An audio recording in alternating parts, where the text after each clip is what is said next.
Yeah, a little rebellious. It's funny. I don't know if we were, this was never like we were doing work to kind of say, F you, pharmaceutical advertising. I think we just, we were looking to make a impact. We were at that time a really small agency and willing to experiment with all facets of kind of pharmaceutical advertising. Well, when I first saw Tummy, it was proposed as a Moominshans dancer on videotape, and I thought that was pretty dumb.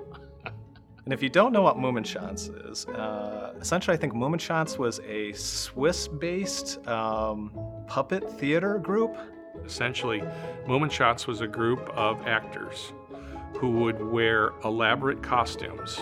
If you look up Moominshans, you'll see very quickly, kind of what the inspiration behind the idea was from. We were able to turn that into a pretty cool character. And we saw immediately, because of the nature of that symbol, we saw immediately the kind of legs that it had. So the idea was to have something that was campaignable, right?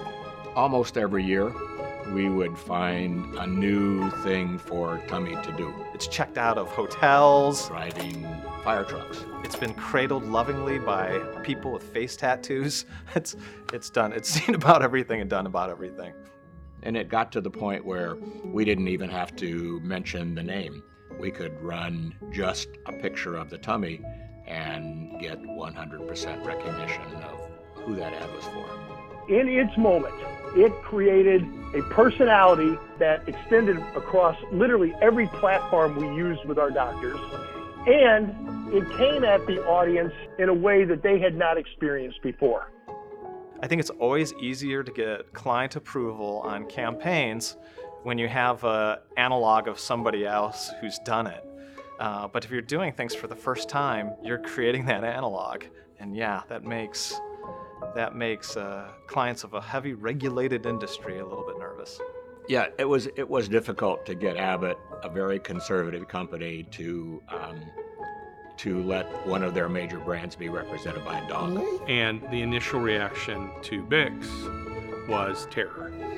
But there were enough people on the client side, Jerry Winker in particular, who was the brand manager at the time, that saw the potential for Bix. For me, I thought it was great. I thought it was very campaignable, and that became our campaign. So campaigns like Bix, campaigns like Tummy, were all cute, whimsical, and when you like something, you remember it. Yeah, I think they are absolutely similar in that there are these great iconic characters. Jolly Green Giant exists for a reason, guys. So it's like some of these things that consumer agencies wouldn't think twice of doing. That was a big deal in pharmaceutical advertising at the time. I think all of those campaigns had an influence on the industry. Advertising before that had looked very different, and looked different afterwards too. The other thing is other agencies wanted to do work like that. And so they started pushing their clients for it as well. We heard for a number of years that we had raised the bar.